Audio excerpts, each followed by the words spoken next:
Okay, students, in Unit 4, can you see the screen? Can you see the slide, students? Can anyone reply yes, sir?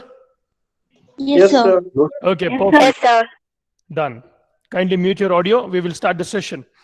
See, in Unit 4, we were majorly discussing about the macroeconomic and the industry analysis, wherein by this time, we can clearly differentiate between the fundamental analysis and the technical analysis. So all of you know by this time, EIC framework, that is economy, industry, and the company analysis. Then very important, we even discussed about the industry analysis, then company analysis, why one should do the industry and company analysis before investing in the market. See, all of you have observed the market in the previous few days. You know, the market was in green. We will just see today's market, then we will start the session. Today, the market is concerned, both we will understand the NSE and the Sensex.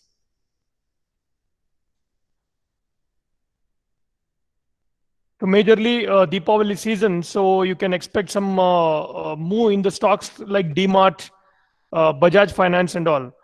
So Nifty is concerned today, it is down by 78 points.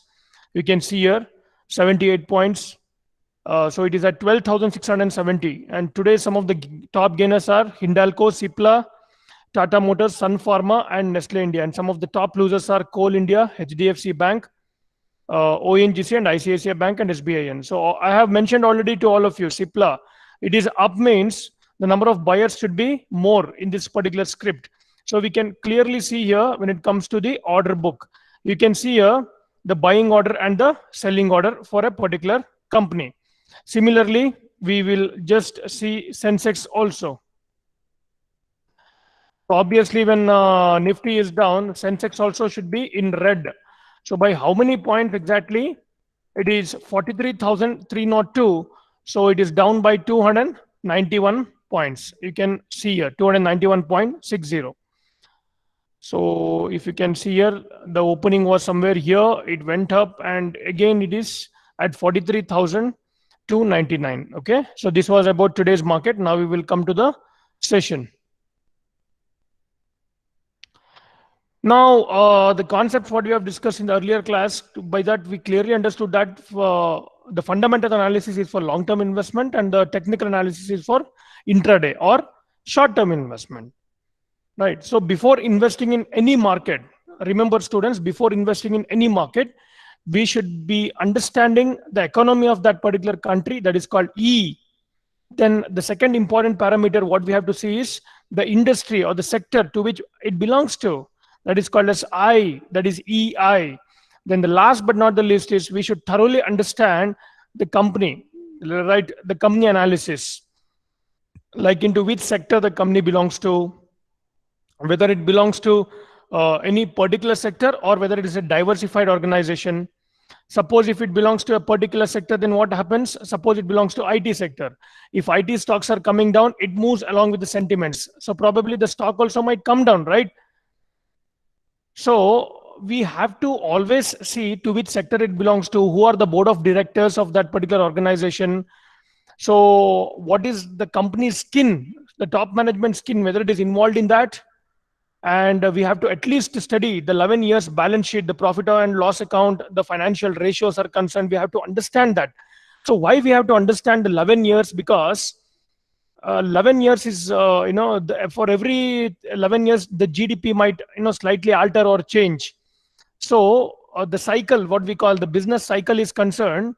So when we study the 11 years data, so probably we might get some accurate results, whether the company is, is incremental in the revenues or company is making any losses, or whether the net profit of the company is increasing year on year, or whether they have diversified into any other business. So all this information we will come to know when we do a thorough company analysis, which is a part of, again, the fundamental analysis. Okay.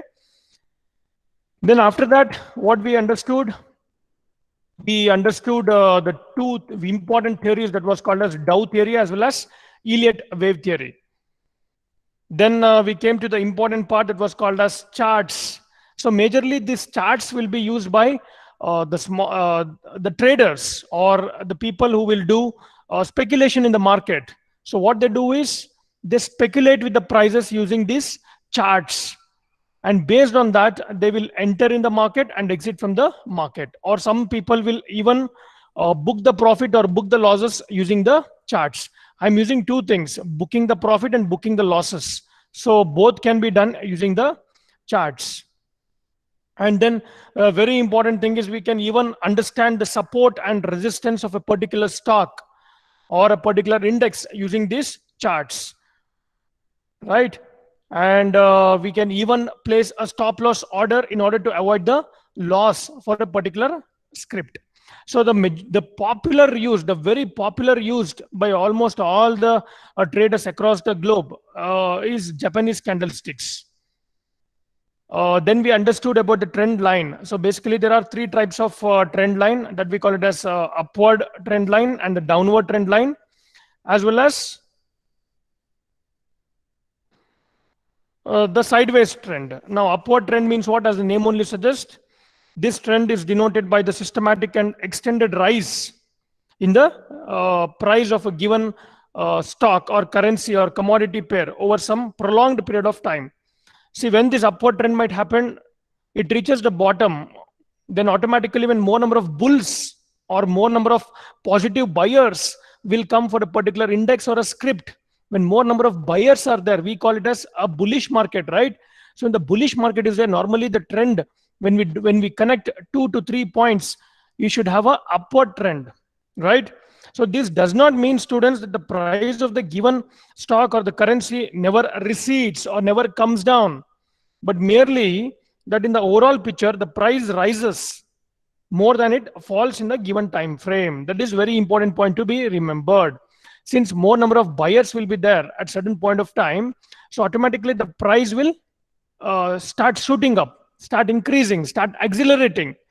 So it doesn't mean that, students, that it will be going up like that. See, remember, anything which goes up has to come down, right?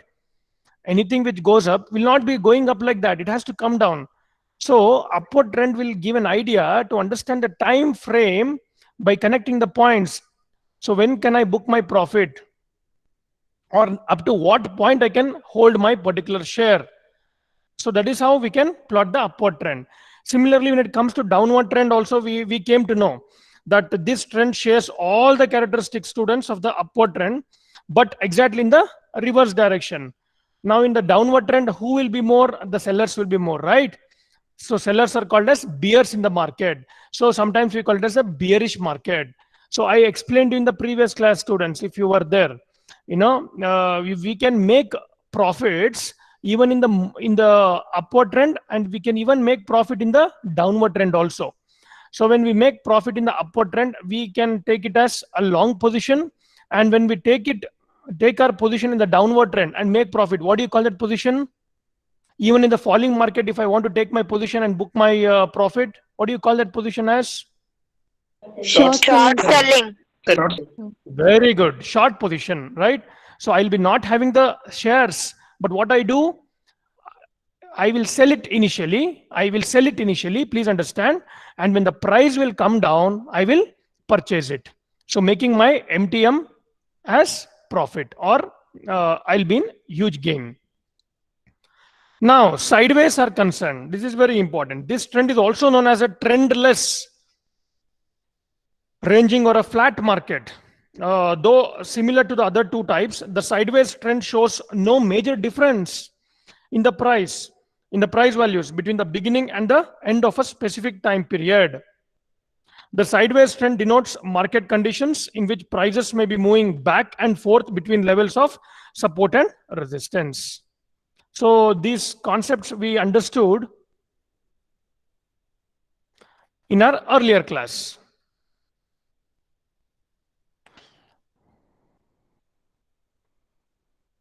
Then we even, the line chart and the bar chart also we studied. Then history of the Japanese candlesticks also, it's very important to know. In today's class, we will start with mathematical indicators. So when it comes to technical analysis, these mathematical indicators play a very, very important role. Now we'll try to understand what are these mathematical indicators. See, students, the two types of mathematical indicators are the moving average analysis, that is called as MAA, as well as oscillators. So first we will try to understand what are these mathematical indicators and how it will assist us in analyzing the stock movements. See, an indicator is a mathematical calculation based on a security's price. Understand security's current market price or volume. The result is used to predict the future prices. So normally or commonly, technical analysis indicators are the moving average convergence and divergence indicator and the relative strength index called as RSI. So basically now you need to understand what is an indicator, students. That is very important. An indicator. Before going to that, we'll try to understand what is an indicator. See, an indicator is a mathematical calculation based on a security's price or volume. What is my input here? Price, that is the current market price, and volume. What do you mean by volume? Can anyone tell me what is volume? When it comes to equity market, when I say, when I ask a broker, what is the volume of Infosys today? So what do you mean by volume? Let me show. Anybody can try. Where is our Prashant? Transaction. Huh? Yes, hello. The shares which transacted within a day. Okay, you mean to say buying and selling? Dono mila ke? Yes, sir. Or only buying? No, sir. Number of shares available for buying. Oh, No. Vishal, no, you are wrong. I'll show you the volume. Wait, I'll show you the volume here. Prashant was 75% correct, but he knows it. He doesn't know how to express it. Okay, now, see here, students, price all of you know, right? Say, for example, Sun Pharma. If I ask you what is the current market price, CMP, what we call CMP. CMP is what? 517.50. So it is up by how much? 11.45. That means if morning, if you had purchased 100 shares, 100 multiplied by 11, that is how much? 1100 was the net profit today. Correct? See, opening and now. Now, volume means what? Where do I get this information? See here, all of you. Order book. See here, traded volume. All of you can see here, trade information, traded volume. That means the number of shares available for buying or selling, or already this is the total buying order and selling order. This is the total volume for the day. So these are my inputs for what? For moving averages. Then traded value. See here, 20 lakh 129.19. Total market capitalization. I already told you what is market capitalization. Yes, anybody? What is market capitalization, Prashant? By this time, you should be in a position to explain. What is total market cap of Sun Pharma? The number of the share price into the number of shares. The number of share price into share price. No. Market. Yeah, correct. The number of shares available in the secondary market multiplied by what? Multiplied by the current market price. Market value. Yes, sir. Very good. So what is the total market cap here? You can see here of what? Of Sun Pharma. And what is this free float market capitalization? In free float market capitalization, the value of the company is calculated by excluding the shares held by the promoters. Please understand, students. I'm repeating once again. These are the questions which you should be knowing and which will be normally asked for your interviews also. What is the difference between total market cap and the free float market cap? Total market cap is what? The number of shares present in a secondary market multiplied by the current market price, right? Whereas free float market means what? In free float market capitalization, the value of the company is calculated by excluding the shares held by the promoters. Underline the word excluding the shares held by the promoters, right? For example, if a company has issued 10 lakh shares of face value 10, but of this 4 lakh shares is owned by the promoter, then what is the free float market capitalization? Can anyone tell me? I'll repeat once again. If a company has issued 10 lakh shares of face value 10, face value is 10, very important. 10 multiplied by 10 lakh is what? 1 crore. But of this 4 lakh shares is owned by the promoter. Then what is the free float market capitalization? Even if it is wrong, you tell me. Huh? So 60 lakhs. 60 lakh. 60 lakh. Okay, now you understood, right? The total market cap. Then what is the total market cap of this company? Not this company, I'm asking. Just an example. Huh? 1 crore. Yeah, correct. Why are you hesitating? Perfect. Now you understood. Now, what do you mean by the last parameter over there? That is called as impact cost. Impact cost means is the cost that a buyer or seller, please understand, impact cost is the cost that a buyer or seller of stocks incurs while executing a transaction due to the prevailing liquidity condition on the counter. This is the cost that buyer incur due to lack of market liquidity. That means impact cost is very, very less in Sun Pharma. I'll repeat once again. The impact cost is the cost that a buyer or seller of stocks incurs while executing a transaction due to the prevailing liquidity condition on the counter. Now, what exactly, if the impact cost is high, what happens? If the impact cost is low, what happens? Let me explain you. Impact cost means what? In other words, it represents the cost of executing a transaction of a given security with a specified predefined order size at any point of time. That means it is a realistic measure of liquidity of the stock or the security and is deemed to be the closer to the true cost of execution faced by the trader in comparison to the bid-ask spread. That is, what is my bid-ask spread? Difference between the best buy and the best sell orders. I'm repeating once again. When I ask bid or ask spread, that is the difference between the best buy and the best sell orders. So it is the percentage markup observed while buying or selling a desired quantity of shares with reference to its ideal price.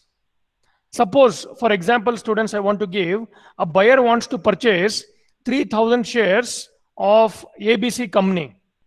If the best buy order for 1,000 shares is placed at 237 and the best sell order for 1,500 shares is placed at 239, I'll repeat once again.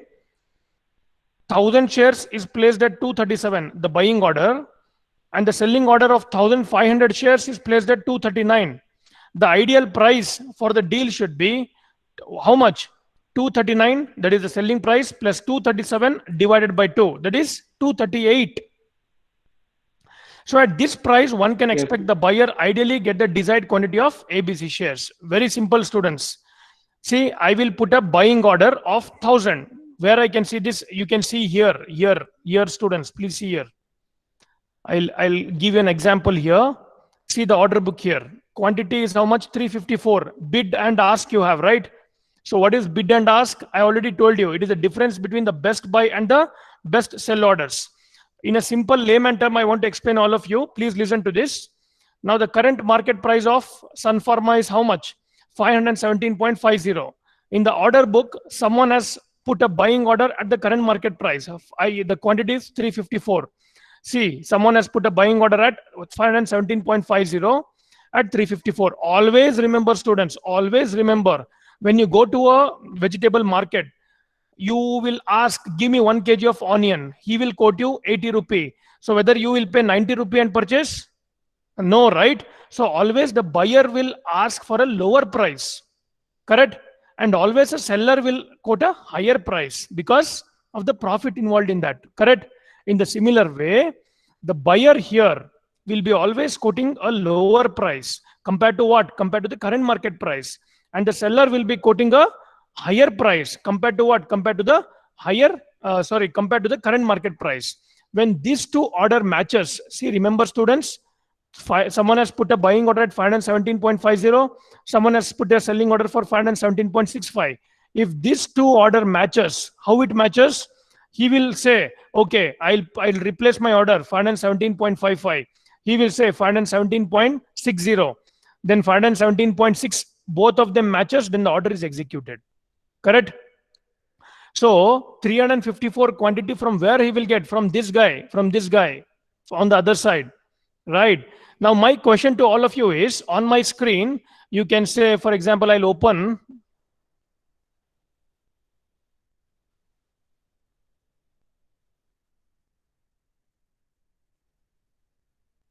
Students, you can see my screen, right? Can anyone tell me yes, sir? Yes, sir. Yes, sir. It did not happen like other Yes, day. sir. Simply, I was too much involved. And at the end, I came to know that students, they were not listening. I mean, it was not audible to all of you. Okay, now. Infosys. Now I'll give you the case. You all should tell me now. Infosys today is 1122.30. That means 1122.30. Suppose if I want to purchase immediately, I'll explain you. If I want to purchase immediately Infosys, what I should do? The buying price should be what? Yes, those who are involved in trading. Prashant. Sir, LTP last Huh? traded price, sir. Double Come one again, double Prashant? two point. Last traded price, sir. LTP, sir. Last traded price, which is 1112 point. Okay, so Prashant told the last traded price, sir. In the order, when we are putting a buying order, you put 1122.30, then that much will be immediately executed. If you want still faster, what will you do, Prashant? Still faster. The moment you put 1122, it So will be in the market. queue. Someone should be ready to accept to sell the shares. If I want to purchase still faster. Now see here, students, very interesting thing I'll show you. As Prashant mentioned, someone is ready to sell at 1122.30, but someone has even put an order at 1122.45. The number of quantity is 9. Someone has put an order for 1122.75. The quantity is 254. Suppose if I want to purchase 100 shares immediately at 1122.75, that is 1122.75. So what I should say? I should put a buying order, and the price should be higher than the last traded price. Suppose the current market price or the last trade price is 1122.30. I will quote 1122.75. A buying order at 200 shares. Immediately it will be executed. Correct? It is something like when you go to vegetable market, the vendor is selling at 60 rupee. You pay 61 rupee or 62 rupee or 63 rupee. Immediately you can get the vegetables. Instead of bargaining, what will you do? You tell them, you shout and tell them, okay, you are ready to give at 60, right? I'll give you 65. Give me immediately. So will they not give you? Immediately the order will be executed. Okay, got it? Now the selling order is concerned. Now, if I want to sell the Infosys shares immediately, what I should do? You can see the order book and tell me. Remember, sellers always will put a higher price compared to the LTP. Now, if I want to sell Infosys shares, the quantity is 200, say for example, 200. Should I put a higher price or a lower price compared to LTP? Can anyone tell me? So lower price. Very good. Very good. So the LTP is 1122.30, right? See here, if someone is ready to sell at 25, the first order itself is someone is ready to buy at 1122.25. That is a lower price. So the moment you put a selling order lesser or lesser compared to the LTP, then immediately your order will be executed. So all of you understood this till here. All of you have understood this basic thing what I explained you, or any queries you have, you can ask me.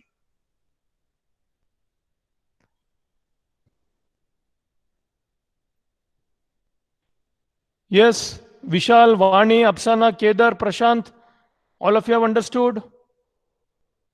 Yes, sir. Yes, sir. Okay, perfect. Then what is this value at risk or security VAR? Let me explain you that also, so that in the next class, when it comes to problems in the 5 and 6 unit, in this unit you don't have, but let me explain you this window also, that is value at risk. See, value at risk is a measure of the risk of loss for investments. You can see here, security VAR. Now, what do you mean by security VAR? It is a measure of the risk of loss for investments. It estimates how much a set of investment might lose with a given probability. So, given normal market condition in a set period, such as a day. See, the index VAR, that is value at risk for the purpose, is the higher of the daily index VAR based on CNX Nifty or BSE Sensex, subject to a minimum of 5%.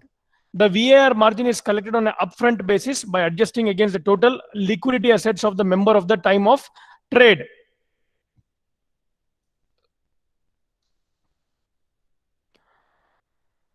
So, there's something called as 95% VAR, means it is defined as the maximum dollar amount expected to be the lost over a given time horizon, students.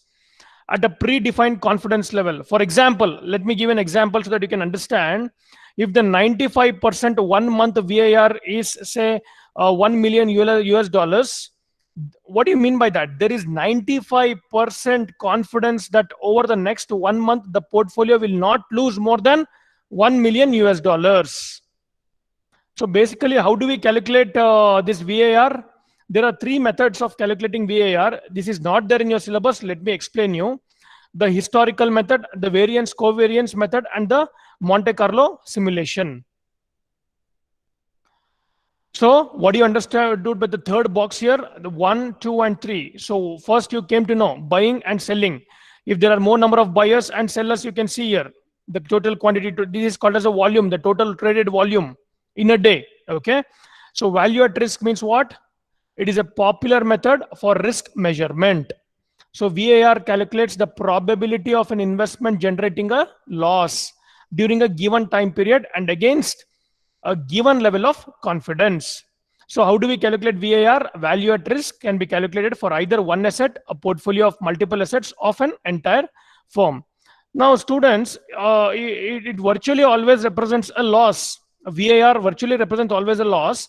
VAR is conventionally reported as a positive number.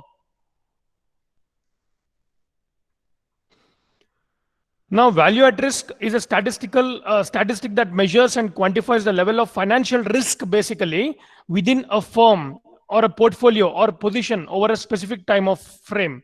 This metric is most commonly used by investment and commercial banks to determine the extent and occurrence ratio of potential losses in their institutional portfolios. Majorly, students, there is one important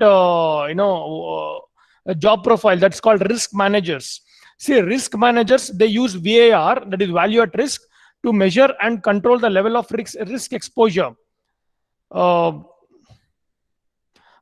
modeling determines the potential for loss in the entity being assessed and the probability of occurrence for the defined loss.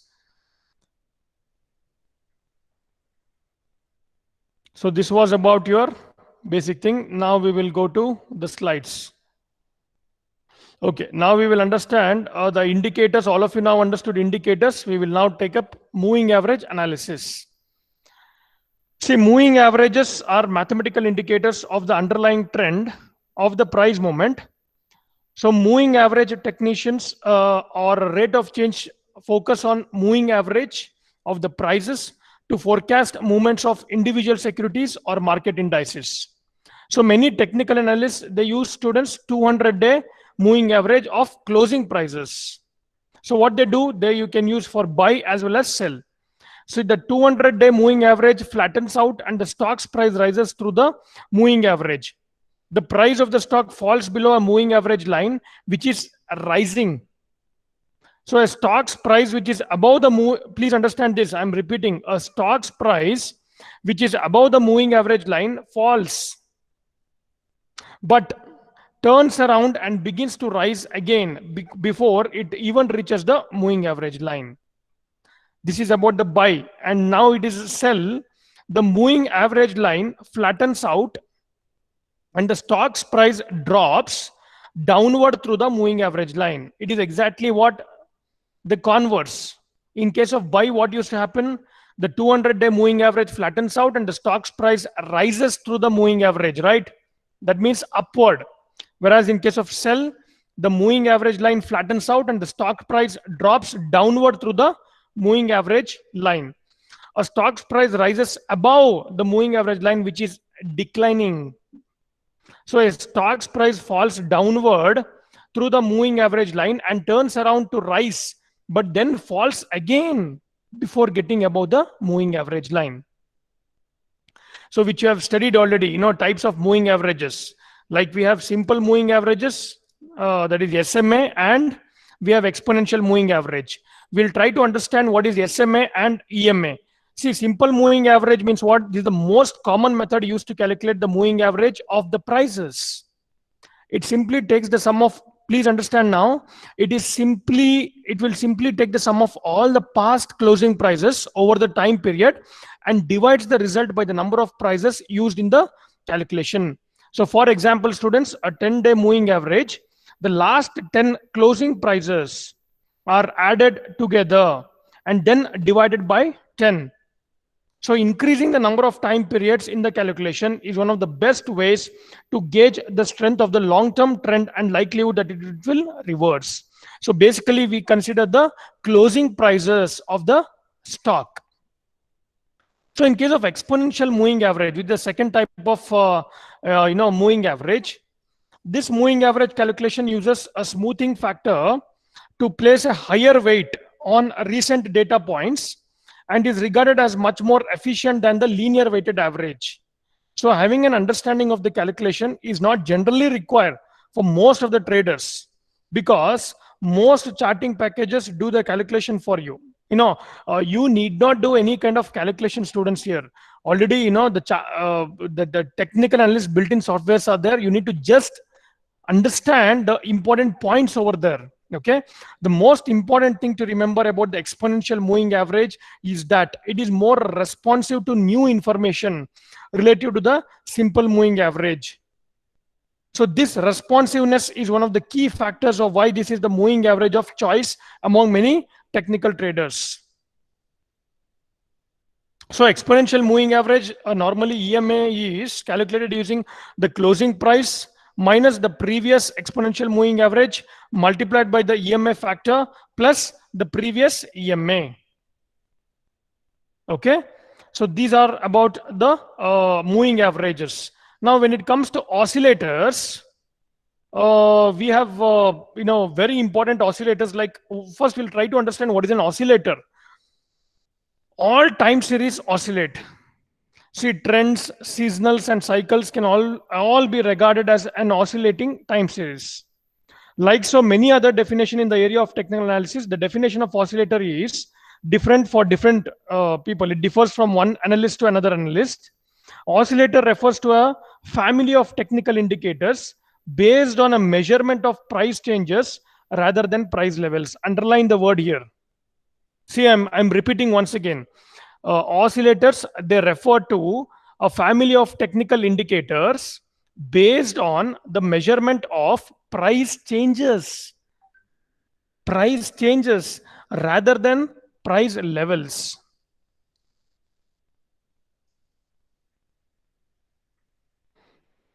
So here, first we will take up the ROC, very, very important. That is called as rate of change oscillators.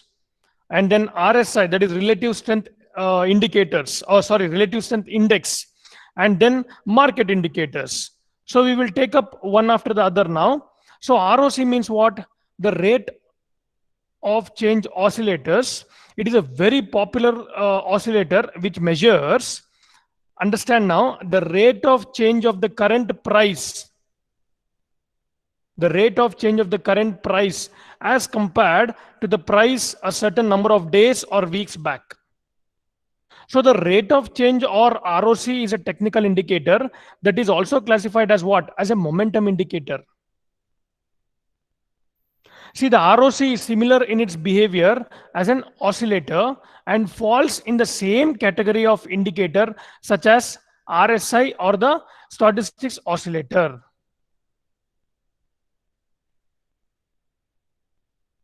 Now, what is this ROC exactly? The price rate of change is a momentum-based technical indicator. Underline the word over there. It's a momentum-based technical indicator that measures the percentage change in price between the current price and the price of a certain number of periods ago.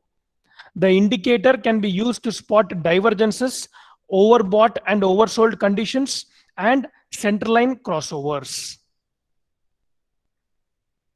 So we will try to understand now what exactly happens in case of ROC. See, the price rate of change is a momentum-based technical indicator. All of you understood, right? That measures the percentage change in price between the current price as well as the price of a certain number of periods. See, the ROC indicator is plotted against the zero, with the indicator moving upwards into positive territory if the price changes are to the upside, and moving into the negative territory if the price changes are to the downside. The indicators can be used to spot divergences, overbought and oversold conditions, and even the centerline crossovers. Then ROC oscillator is an unbounded momentum indicator used in technical analysis set against a zero level midpoint. And very important, students, a rising ROC above zero typically confirms an uptrend. I'll repeat once again. A rising ROC above zero typically confirms an uptrend, while a falling ROC below zero indicates a downtrend. So when the price is consolidating, the ROC will hover near zero. In this case, it is important traders watch the overall price trend, since the ROC will provide little insight, except for confirming the consolidation.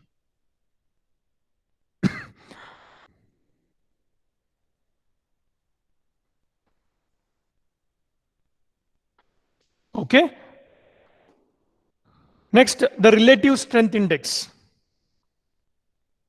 See, the relative strength index is a technical indicator used in the technical analysis of financial markets. It is intended to chart the current and the historical strength or weakness of a stock or market based on the closing prices of a recent trading period. So the RSI is a technical indicator used in the analysis of the financial markets. The relative strength index used, it is intended to chart the current and the historical strength or the weaknesses of a stock or market based on the closing prices of a recent trading period. The indicator should not be, actually in ambiguity confused with relative strength. Then it is also a momentum indicator. RSI is also a momentum indicator used majorly in technical analysis that measures the magnitude of recent price changes to evaluate, very important, students, overbought and oversold conditions in the price of a stock or other asset. Now, what happens overbought and oversold? See, for example, if some particular shares, if it is overbought, that means it reaches certain stage wherein the buyers will slowly start exiting and the sellers will enter into the market. Okay, so these are the two phases. Oversold, that means let me show you the overbought and oversold. Which are the overbought and overbought sold? Let me take the example. Okay, which are overbought? See, analyst terms overbought when the stock reaches a point in trading where technical indicators suggest the next price move of the stock will be down. Correct? So when something is overbought, what happens? Automatically the level, let me show you in the graph here.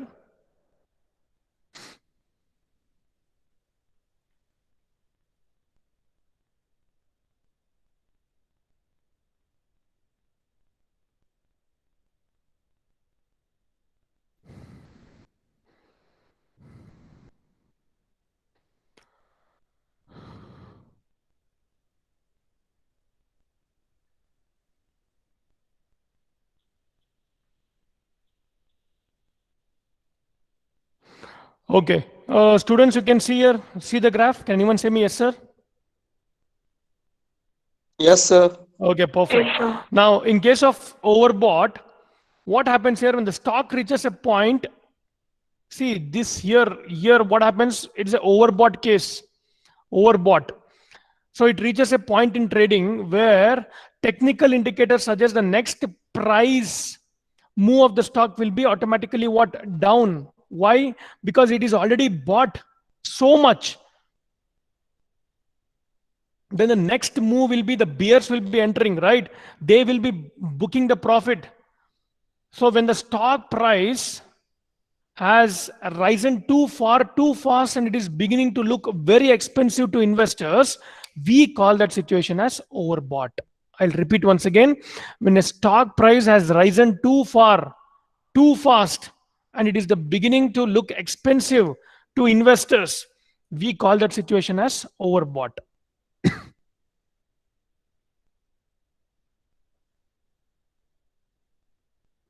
So in overbought situation, what position we have to take? When you will come to know, when you all will come to know that when someone tells you, okay, this particular stock is overbought, so what you have to do, see what happens normally when it is a downtrend or a down move, it happens sideways. Then automatically when the sideways starts, the volume surge at the bottom of the down move will begin. You can see here, okay? Then automatically there will be a reversal up. So down move, then we call it as, this phase is called it as consolidation phase. So wherein sideways will be formed, then automatically you should see the next candle opening over there. Then volume will be building up. Volume means what? The total, which volume we have to see. That is very important. The number of people, the number of buyers are there more, then automatically we have to see this next particular candle, which is actually, this is called as bullish engulfing. I'm repeating once again, bullish engulfing. See, this is a bearish candle where it is fully black, and this is bullish engulfing. That means this candle will completely cover the bears. You can see here, this is called as bullish engulfing. When you get a bullish engulfing, automatically students, you need to take a reversal up will be formed, right? So this is about overbought and oversold. I was asking all of you, when the stocks are overbought, when you will come to know that a particular share is overbought, so what position will you take? Whether will you take a long position or the short position? When you will come to know that the share is overbought at certain point of time, okay, it is overbought, then what do you suggest me as an investor or a trader? I'll approach you. So whether you want me to take short position or long position? Yes, anybody?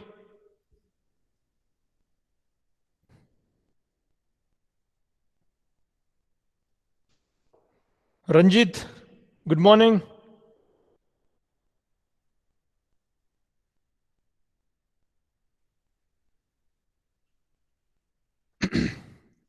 Vineet has replied long position. Yeah, others, Shruti, Kedar, Minaj. Yes, Whether sir. Vineet is correct, long position. When the share is overbought, you need to go for again long position or short position. Short position. Okay. Now Vineet, see here what has happened here. All of you, please watch this particular graph here. It has rised. It has the share price.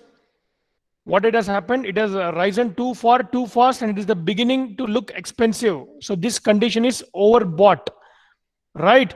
When it is overbought, my question to you is, at this point of time, you will come to know that it is overbought. Somewhere here, see, it will start falling here. Okay, it will come here. So now it starts falling. So Vinit, if you take a long position, that means if you buy, you will be incurring losses, right, Vinit?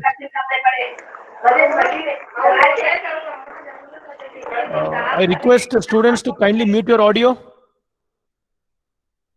So please understand here, when it is overbought, you need to take a short position, right? You have to sell at this point, and you can cover at this point or either this point. See here. So you will be having this much of profits here. And similarly, the case of oversold. In oversold, what happens? You can buy the shares, right? Okay, let me show you oversold. Please don't get confused, students.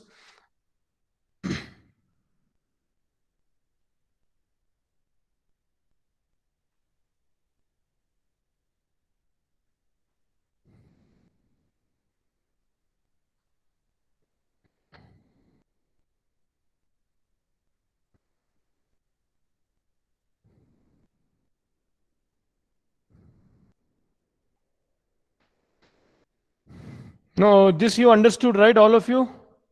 Overbought and oversold conditions. See here, yeah. Overbought.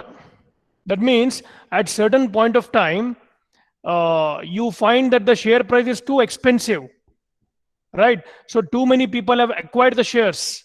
So at certain point, you need to come out of the script. So it is overbought, and oversold means what? Exactly converse of that. That means it has a lot of people has already sold a particular script, and now it is at the bottom. It is at the bottom. So when it is at the bottom, you find it that though the share price should be at a at a good level, it has come down. So it has to be purchased. Please don't get confused in overbought and oversold situation. Overbought is this situation, and oversold situation again we might form here. Okay, from again it might take a V curve. Clear, students? So that was about RSI, that is relative strength index, which is classified as a uh, momentum momentum oscillator, measuring the velocity and the magnitude of the directional price movements.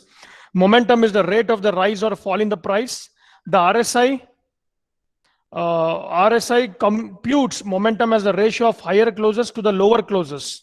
Stocks which have had a more or stronger positive changes have higher RSI than the stocks which have more or stronger negative changes. So normally RSI, how do we measure? Sorry, before going to that, these are one of the most powerful indicator that signals buying and selling opportunities ahead of the market. See, RSI for a particular script is calculated using RSI is equal to 100 minus 100 divided by 1 plus RS, where RS means what? Average gain per day divided by average loss per day. Okay. Then we have market indicators. So here we will be studying the market indicators are quantitative in nature and seek to interpret stock or the financial index data in an attempt to forecast market moves. So market indicators are a subset of technical indicators and are typically comprised of a lot of formulas and ratios. So they aid investors investment or trading decisions. Now, what are these market indicators and how many are there? Let me take 5 to 10 minutes and explain you. Five minutes maximum, students. Now, breadth of the market, or what I'll do is I'll stop here. In the next class, I'll be explaining you the market indicators, wherein we'll be covering breadth of the market, the short selling theory, odd lot theory, new highs and new lows, and market sentimental indicators. And one more humble request to all of you is, see, whenever we arrange the guest lectures, in the earlier class also I've told you, request all of you to attend the classes, because practically on the live market we will be plotting all these graphs, the RSI, overbought condition, oversold condition. Once again, it's an opportunity for you to understand. Only some of the students are attending. I have all the attendance with me, right? So next class, whenever we arrange some guest lectures, I request all of you to attend the sessions. So thank you so much to all of you for your patience listening. Have a great day ahead and wish you a very, very, very happy Deepavali to all of you. Thank you and be safe. I'll exit from the class, students. Take care. Bye-bye. Thank you, sir.